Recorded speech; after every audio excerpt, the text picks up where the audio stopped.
Varicose veins తో బాధపడుతున్నారా? మన ఏవిస్ హాస్పిటల్లో 4500 రూపాయల లేజర్ స్కానింగ్ ఉచితం. నమస్తే రమగారు. నమస్తే జీ. రమగారు, మనము ఒక వీడియో చేశామండి మీ దినచర్య. ఉదయం నుంచి రాత్రి పడుకునే వరకు మీరు ఏం చేస్తారు ఏంటనేసి. అయితే అందులో పూజ గురించి బ్రీఫ్గా చెప్పారు, పూర్తిగా మాట్లాడుకోలేదు. మరి ఈరోజు అసలు మీరు ప్రతిరోజు చేసే నిత్య పూజ ఏ విధంగా చేస్తారు, ఏం మొక్కుతారు? మొక్కులు మాకు చెప్పరేమో బహుశా. ఏం చేస్తారు రమగారు? ఎట్లా? సాధారణ పూజ చేయాలి. అవునా? అంటే నా పెళ్ళికి ముందుకి పెళ్ళికి తర్వాతకి తేడా ఉంది. మా శాఖలు వేరు. సో అమ్మ వాళ్ళ ఇంట్లో పూజా విధానం ఒక రకం. అందులో రోజు ఆడపిల్లలు ఇంట్లో ఉన్న వాళ్ళందరూ పూజించే విధానాలు అవి తెలీదు.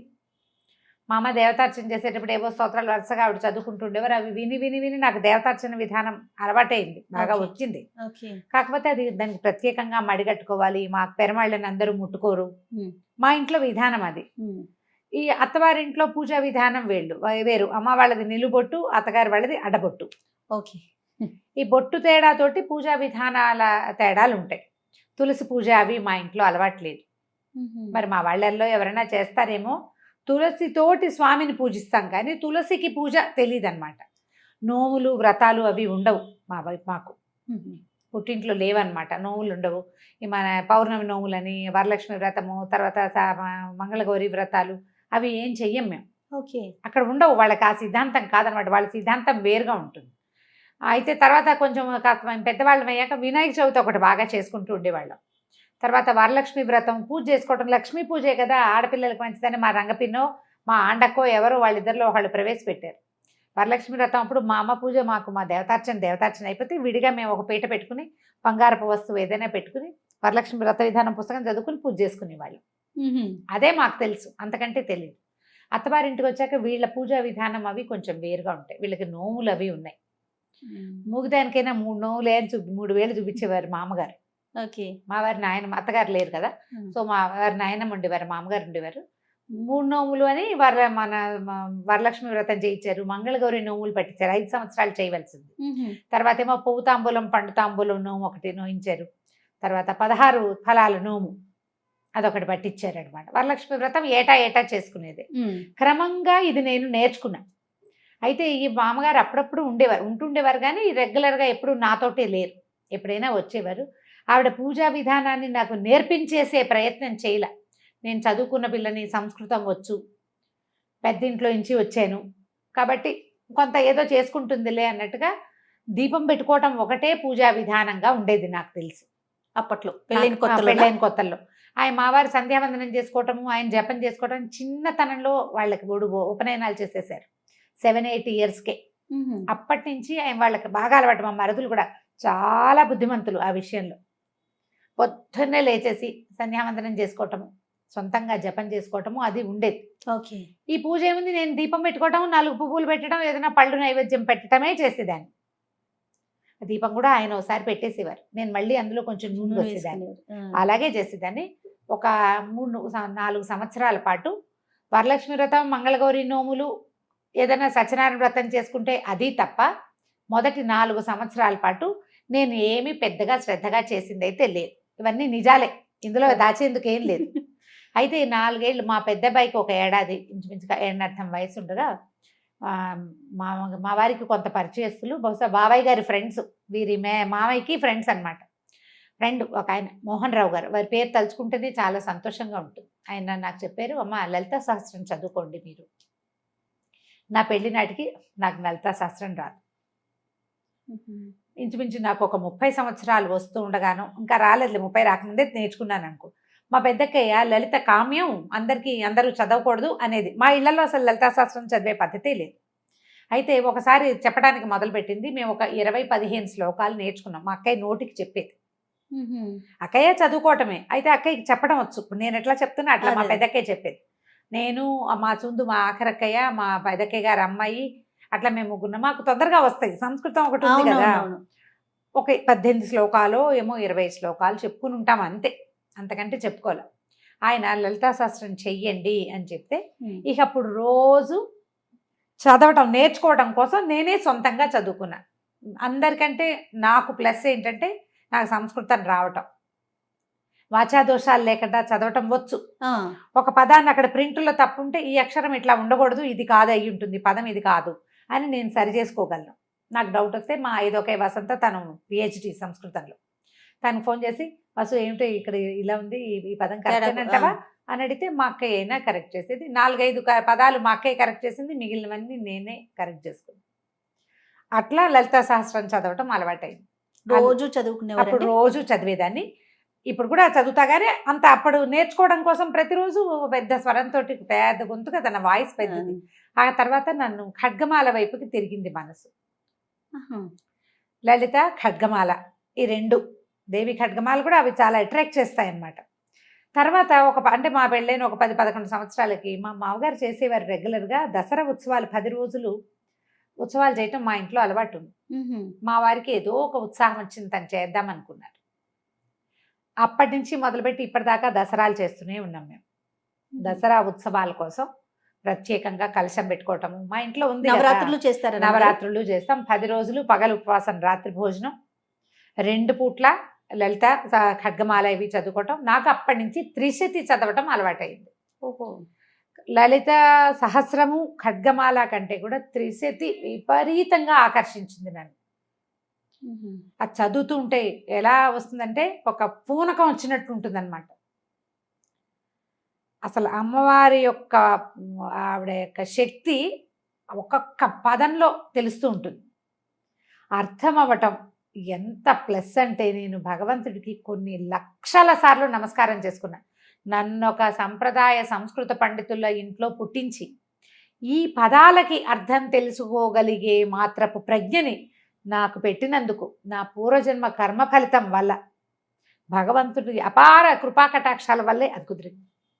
ఆ పదాల అర్థం తెలిస్తే ఆ శక్తిలోకి మనం ప్రవేశిస్తున్న భావన వస్తుంది. అవునమ్మా, అవును. స్పెల్లోకి మనం వెళ్ళాలి లోపలికి. ఆ వెళ్ళగలిగే అవకాశం లభించింది. అట్లా ఈ లలిత మొదలుపెట్టిన దగ్గర నుంచి నాకు నిత్య గౌరీ పూజా విధానం ప్రాక్టీస్ చేశాను నేను. మా వాడికి, మా పెద్ద అబ్బాయికి 2 ఏళ్ళు అంటే ఇప్పటికి ఇంచుమించుగా ఒక 23 సంవత్సరాల నుంచి నిత్యము గౌరీ పూజ, షోడశోపచారాలు గబగబ గబగబా చేసేసుకుంటా. శుక్రవారం మాత్రం లక్ష్మీ పూజ. ఇది ప్రాక్టీస్ అయింది. అప్పటి నుంచి చేస్తూనే ఉన్నా. మామూలుగా నాకు స్తోత్రాలు అవి చాలా అలవాటున్నాయి. దీంతో పాటు ఇంకొక విషయం ఏం చెప్పాలంటే, సమాశ్రయణం అంటారు వైష్ణవులలో, అదొక విధానం. అంటే శ్రీ వైష్ణవ పూజా విధానంలో ఈ శంఖ చక్రాలు వేస్తారు భుజాల మీద.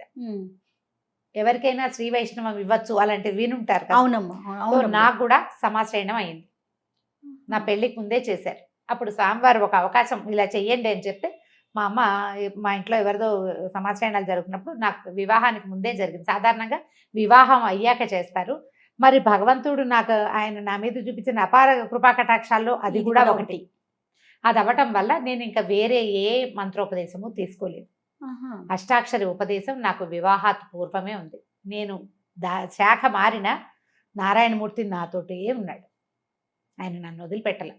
ఈ రోజువారీ పూజా విధానం ఇవన్నీ చేసిన ద్వయమంత్రం లేకుండా, అష్టాక్షరి లేకుండా నా రోజు గడవదు.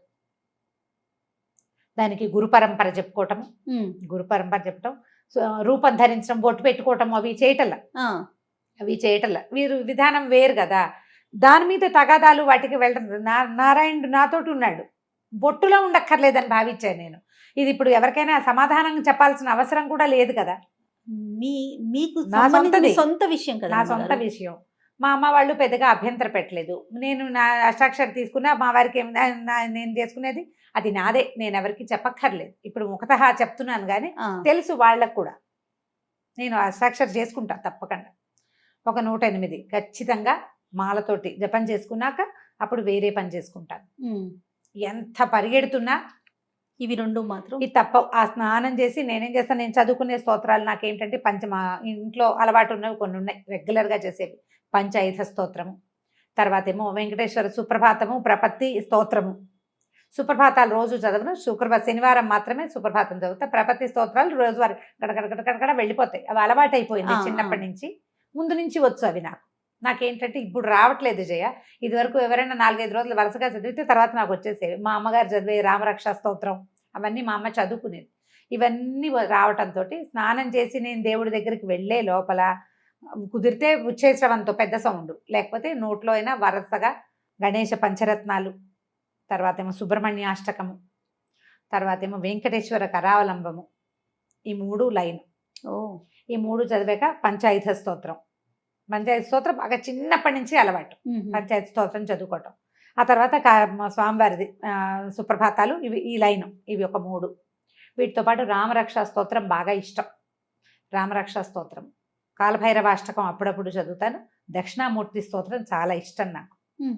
దక్షిణామూర్తి, ఈ మొత్తం ఇన్ని స్తోత్రాలు కలిపి అటు ఇటుగా నేను అక్కడే కూర్చుంటే ఒక 20 నిమిషాలు 25 నిమిషాలు పడుతుంది నాకు కూర్చుని. ఖాళీగా అలవాటు ఉంది కదా, కంఠస్థం అలవాటు ఉంది కాబట్టి అక్కడ కూర్చోక్కర్లేదు, పని చేసుకుంటూ ఇవి చదివేసుకుంటా.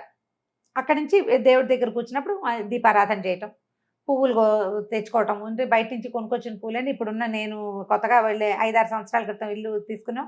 అక్కడ ఏంటంటే కింద కాసిన మొక్కలు ఉన్నాయి, ఏవో పువ్వులు వస్తాయి. నా అదృష్టం ఏంటంటే భగవంతుడు నాకు తోడబుట్టిన వాళ్ళని ఎంతమందిని ఇచ్చాడు, అలా ప్రేమగా నాతో ఉండే వాళ్ళని కూడా కొంతమందిని ఇచ్చాడు. కింద ఫ్లోర్ లో ఉండే జ్ఞానశ్రీయే ప్రతిరోజు పువ్వులు కోసం నాకు తెచ్చిస్తుంది, పంపిస్తుంది, పట్టుకొచ్చిస్తుంది. 90% తనే తెచ్చిస్తుంది. గ్రేట్. ఒక్కొక్కళ్ళని అట్లా ప్లస్ చేస్తాడు. ప్లస్ పువ్వులు పట్టుకొస్తుంది. ఏమైనా కొన్న పువ్వులు చామంతులు అవి ఉంటే అవి పెట్టుకుంటే పువ్వులు పెట్టుకోవటం, ఈ వరుస లైన్ అంతా చదువుకోవటం. ఖడ్గమాలు కూడా చదివేస్తే అక్కడక్కడ ఖడ్గమాలే వెళ్ళిపోతుంది. శుక్రవారాలు నేను ఇంట్లో ఉన్నప్పుడు మాత్రం లలిత కానీ త్రిశతి కానీ చదువుకుంటా. దసరాల్లో పూర్తిగా ఇవి 3 వీటిని అలవాటుగా చదవటం అలా ఉంది. సాయంకాలాలు ఏం చేస్తాను, దీపం పెట్టుకుని ఎక్కువ ఏం చెయ్యను. సాయంత్రం తేలిగ్గా 1-2 స్తోత్రాలు చదువుకుంటా. త్రిశతి సాయంత్రం చదివితే ఏంటంటే పగలు పనిచేసిన అలసటంతా పోతుంది జయ. ఏంటో నాకు అవునా అవకాశం దొరుకుతుంది అప్పుడప్పుడు, రోజు ఉండదు. ఇప్పుడు నేను ఇక్కడే 7:30 అయిపోయింది అనుకో, నా వల్ల కాదు ఇంకా కూర్చోటం. పెంద్రాలే వెళ్ళిన రోజున తప్పకుండా చేస్తాను. దీంట్లో వీటిలలో ఒక్కొక్క రోజు ఒక్కొక్కటి ప్లస్ చదవ బుద్ధి అయితే ఆ పూట ఖాళీగా ఉన్నాను అనుకో, కాలభైరవాష్టకం, తర్వాత జగన్నాథాష్టకం చాలా ఇష్టం నాకు, పూరి జగన్నాథుడి గురించి అదొకటి చదువుతాను. మధురాష్టకం అవి ఇష్టం. కృష్ణుడికి సంబంధించిన చాలా స్తోత్రాలు. ముకుందమాల మా ఇంట్లో ఉపదేశం ఉంది, నాయనమ్మకు ఉండేది. మా నాయనమ్మ ఆవిడ ఇట్లా మంచంలో ఉన్నా కూడా గుష్యతే ఎస్ఏ నగరే అనుకుంటూనే ఉండేవారు. దాంతో అదొకటి బాగా ఇష్టం. నేను ముకుందమాల పాఠం కూడా చెప్పాను. ఓహో, బాగా ఇంట్రెస్టింగ్ గా ఉంటుంది ముకుందమాల కూడా. అది కూడా అసలు ఎట్లా కృష్ణుడిలోకి మనని తీసుకెళ్ళిపోతుందంటే అర్థం కావాలి. ఇక్కడ ప్రధాన అంశం ఏంటంటే రమ్మగారు, మీకు వాటి భావం తెలియటం, దాని వలన పూర్తిగా ఇన్వాల్వ్ అయిపోతారు, దాని లోపలికి వెళ్ళిపోగలుగుతారు కదండి. నిజంగా అది చెప్తున్నాగా, లక్షల సార్లు కృతజ్ఞతలు చెప్పుకున్నా భగవంతుడికి అసలు అది తీరదనమాట. ఉన్నావు నాయన. అందుకని ఇప్పుడు లేకపోతే అంత అవకాశం అందరికీ లభించదు. అవునవును, ఆ లభించటం, దాంతో పాటు నాకు భక్తి ఉండటం, ప్రధానంగా భగవంతుడి మీద ఆసక్తి ఉండటం. ఎంత హడావిడిలో ఉన్నా ఏదో ఒకటి. ఇప్పుడు నేను బజార్ ప్రయాణంలో కూడా నేను చదువుకుంటారు. ప్రయాణం ఒకవేళ నేను ఇంటి దగ్గర ఏం చదువుకునేందుకు అవకాశం లేక అలా పరిగెత్తుకుంటూ రావాల్సి వచ్చినప్పుడు మా టీవీకి వెళ్ళినా కూడా అక్కడ కారులో చదువుకుంటా మొత్తం స్తోత్రాలు. పువ్వులు వేసి గబగబగబా ఈ పూజ చేసేసి అక్కడి నుంచి ఈ స్తోత్రాలన్నీ రెగ్యులర్ గా ప్రతిరోజు. నిత్య నైవేద్యాలు ఏమైనా పెట్టుకుంటారా రమ్మగారు? అలా మా దగ్గర ఏంటంటే నేను ఇంట్లోనే ఉంటే ఏదైనా చేసి పెట్టుకుంటాను జయ. ఇంట్లో లేకపోతే ఎక్కువగా మేము పెట్టేవైతే పాలు పళ్ళే. మా వారికి ఆయన పూజ అయింది కదా, తన పూజ వేరు అది వేరు. ఆయన అంటే ఒకే చోట దేవతార్చన ఉన్నప్పటికీ ఆయన పద్ధతి విధానాలు వేరు. ఆయన రెగ్యులర్ గా చేసేసుకుంటారు. ఆయన పంచాయతనం ఉంది మా ఇంట్లో, శివ పంచాయతనం ఉంది. ఆయన అభిషేకం చేసుకోవటము, నైవేద్యం పెట్టుకోవటము. అయితే ఈ పంచాయతనాల్లో కూడా మరి అన్నం నివేదన పెట్టాలని కొంతమంది చెప్తారు, కానీ మాకేంటి ఇంట్లో పెద్దవాళ్ళు చెప్పేదాన్ని పాటిస్తాం. అలా కాదు, ఇలా పెట్టండి, అలాగే చేయక్కర్లేదు. కాబట్టి ఇక మడిగట్టుకుని అన్నం వండి పెట్టాలి వెళ్ళేవి. దసరాలు, నవరాత్రుల్లో, తర్వాత వినాయక చవితి, ఇవన్నిటికీ మడితో వండుకునే అలవాటే ఉంది మాకు. రోజు వారడి లేదు. రోజు ఎక్కువగా మేము పెట్టేది పళ్ళు, పాలు, తర్వాత ఏమో పటిక బెల్లము, పంచదార, బెల్లము, ఏదైనా కొంచెం పులగం చేసుకుంటే పులగం పెడతాం, అట్లా నివేదన చేసుకుంటాం. కొబ్బరికాయలు కొట్టడము. ఇదే విధానం. ఇప్పుడు ఇందులో ప్లస్లు మైనస్లు ఇందులో ఎవరి సలహా సంప్రదింపు ఐడియాలు లేవు. పూర్తిగా మీది కదా, పూర్తిగా నాదే. భగవంతుడు నాకు ఇచ్చిన స్వాతంత్రం ఏంటంటే ఇందులో నన్ను కరెక్ట్ చేసే వాళ్ళని ఎవరిని పెట్టలా నాకు. కానీ భావాలు వేరు కదా రమ్మగారు, మీది కానీ ఇంట్లో డాక్టర్ గారిది కానీ భావాలు వేరు కదా. ఎక్కడన్నా ఇబ్బంది అనిపించిందా మీకు? ఏం లేదు, అదే చెప్తున్నా, అదృష్టవంతులైతే ఆ విషయంలో అదృష్టవంతులే. మా మరుదులు చాలా ప్రేమగా ఉన్నారు నాతోటి. సొంత తమ్ముళ్ళున్నా అంత బాగా కలిసి ఉండేవాళ్ళు కాదేమో. ఓకే. వాళ్ళ ఫస్ట్ ప్రిఫరెన్స్ వదినే ఎప్పుడు, మొదటి నుంచి అప్పటి నుంచి ఇప్పటిదాకా ఇంచుమించు 30 సంవత్సరాలు అవుతుంది. నన్ను కరెక్ట్ చేయలే ఎప్పుడు. మా మామగారు కొంచెం అంటి ముట్టినట్టే ఉండేవారు. గౌరీ పంచాక్షరి తీసుకోండి అని చెప్పారు ఒకసారి, మిమ్మల్ని తీసుకోమన్నారు ఒక మంత్రం, గౌరీ పంచాక్షరి తీసుకోవచ్చు అని, బాగుంటుంది అని, మంచిది అవును స్త్రీలకి, అది మంచిది, అది కూడా భర్త నుంచే తీసుకోవాలి, అలా ఏవో నియమాలు ఉండే, నాకు అంత బాగా తెలియదు దాని మీద. ఓకే. నాకు ఎందుకనో అంత అనిపించలేదు, నారాయణమూర్తిని వదిలిపెట్టాలని అనిపించలే. వారితో పాటు ఇంకేది చేద్దాం. రమ్మగారు ఇది సందర్భం కాదు, కానీ నాకు ఒక ప్రశ్న అండి, ఎప్పటి నుంచో శైవ వైష్ణవ మతాలు అసలు ఎందుకు ఈ డిఫరెన్స్ వచ్చిందండి? అంటే అది తప్పు అనేది నా భావన కాదు, కొంతమంది శైవం కొంతమంది వైష్ణవం, ఎందుకు వచ్చింది? ఇప్పుడు మీరు 2 భావాలతో ఒకే ఇంట్లో ఉంటున్నారు, అది మీరు సర్దుకుపోవటంలో వెళ్ళిపోతుంది. భగవంతుడు ఒక్కడే కదా అనే భావన ఉన్నప్పుడు ఇలాంటి చీలిక అసలు ఎక్కడి నుంచి వచ్చిందంటారు? ఇవి అంటే 2 వైదికమైనవే జయ. శివకేశవులు ఇద్దరు స్థితిలయకారకులు. అవును. అయితే ఈ స్థితికారకుడైన విష్ణువే పరమదైవతం అని భావిస్తారు వైష్ణవులు. ఆ స్వరూపం, ఆ నడిపించే ఆ కథ, ఆ క్రియ, అది ఆకర్షితుల్ని చేస్తుంది కొంతమందిని. శివుడు లయకారకుడు, ఐశ్వర్యకారకుడు, ముక్తి ప్రదాయకుడు, ఆయనే పరమదైవతమని కొంతమంది భావిస్తారు. నీకు చూడు, ఆకుపచ్చటి చెట్టు ఉంటే ఆ పచ్చటి చెట్టు మీద కొంతమందికి దృష్టి నిలుస్తుంది. దాని మీద ఒక గులాబీ రంగు పువ్వు ఉంటే గులాబీ పువ్వు మీదకి కొంతమందికి దృష్టి వెళ్తుంది. ఈ రెండిట్లలో ఏది కరెక్టు? ఎవరి భావన వారిది కదా, వాళ్ళది. దీంట్లో ఏమైందంటే నాదే కరెక్ట్ అనేది తీవ్రత వచ్చేసింది. ఆ భావం కరెక్ట్ అండి, కరెక్టా అంటే మనం చెప్పలేకపోతాం జయ. మనం ఇదంతా మాబ్లో ఉంటుంది, జనాలు గుంపుగా చేరినప్పుడు వాళ్ళ భావాలు ఉంటాయి. నారాయణమూర్తి ఆ స్వరూపము, ఆయన ఆ చెప్పబడుతున్నటువంటి రకరకాల క్రియలు, ఈ దశావతారాలు, ఇవి కాకుండా చెప్పబడే మొత్తం 21 రకాల అవతారాలు, అవన్నీ ఆకర్షితుల్ని చేస్తాయి కొంతమంది. పరమేశ్వరుడు, ఆయన యొక్క రుద్రమూర్తులు, ఆయన యొక్క క్రియాకలాపాలు, సదాశివుడుగా నిరంతరము శక్తితో కలిసి ప్రపంచంలోనే ఉండటము, ప్రపంచ నిర్మాణ శక్తి పరమేశ్వరుడే అవటము కొంతమందిని ఆకర్షితులు చేస్తుంది. భగవంతుడు నాకు ఇచ్చిన వరం ఏంటంటే, నాకు వీళ్ళిద్దరిలో తేడా లేదు. అది ఎంత ఆకర్షిస్తుందో ఇదంత ఆకర్షిస్తుంది నన్ను. నేను లలితలో ఎంత మిళితమైపోతానో విష్ణు సహస్రనామంలో అంత వెళ్ళిపోతాను. విష్ణు సహస్రనామము చదువుకుంటాను, అది రోజువారీ క్రియ. అంటే అంశాలు వేరైనా భావం ఒకటే కదా? ఒకటే, భగవంతుడు ఒకడే. నిన్ను ఆకర్షించే భావాలు 2 వేరు ఉంటే ఒకదాని మీద తీవ్రంగా వెళ్తాం. అందుకని అట్లా వచ్చింది. విష్ణు సహస్రనామం కూడా నా రోజువారీ కార్యక్రమాల్లో ఉంటుంది. కడకడగడ ఏముంది, 7-8 నిమిషాలు పడుతుంది. అది అలవాటైపోయింది. అలవాట్లో చదువుకుంటూ ఉంటాను. ఇప్పుడు ఇది కరెక్టా కాదా, మీరు అలా ఎలా చేస్తారు, లాంటి ప్రశ్నలు ఇందులో కుదరదు. నా ఆసక్తి భగవంతుడి మీద నాకున్న విశ్వాసం అంతే. నేను ఎలాంటి స్వరూపమైనా నన్ను ఆకర్షిస్తుంది. లక్ష్మీ నరసింహస్వామి ఎక్కువ ఆకర్షిస్తాడు. మా పుట్టింట్లో ఉండటం వల్ల మాకేమో ఇలవేల్పు నరసింహస్వామి. నాకు అసలు నరసింహస్వామి విగ్రహం ఎక్కడైనా చూస్తే నాన్నని చూసినట్టు ఉంటుంది. నాకు పరిగెత్తుకుంటూ వెళ్ళిపోతాం. అక్కడ నరసింహస్వామి కనపడ్డంటే మావాడు అంతే, అలాగే అనిపిస్తుంది. మా నాన్నని చూసినట్టే ఉంటుంది. నేనే కాదు, మా ఇంట్లో ఉన్న జనమంతా నరసింహస్వామికి అట్లాగే ఆకర్షితులు అవుతారు. మా చిన్నతనం అలవాటు అంతే. మా నాన్న కరావలంబం చదివేవారు, నృసింహ కరావలంబం. అది కూడా నాకు నోటికొచ్చు. మొత్తం మా సమూహం అందరికీ వచ్చింది. కరావలంబం కూడా అట్లాగే ఆకర్షిస్తుంది. ఇంత భక్తి ఉన్నా కూడా నేను కొంచెం ప్రాక్టికల్గా ఉండటమే నా యొక్క భగవంతుడు ఇచ్చిన వరం అనమాట. నాకు ఇన్ని చెప్తున్నారు, ఇన్ని స్తోత్రాలు చెప్తారు, ఇంత పూజా విధానం ఉంది కదా రమ్మగారు, కానీ మీరు మాట్లాడేది ప్రాక్టికల్గా ఎలా చెప్తారంటే భక్తి ముఖ్యం, భావన ముఖ్యం. భావమే ముఖ్యం. భక్తి ఉండాలి, భావం చాలా ముఖ్యం. అది ఉన్నప్పుడే మనస్ఫూర్తిగా పూజ చేసుకోగలుగుతాం. అది 5 నిమిషాల అరగంట అనేది పక్కన పెడదాం, అవకాశాన్ని బట్టి అంతే. రైట్. చాలా బాగుంది రమ్మగారు. నమస్తే. నమస్తే.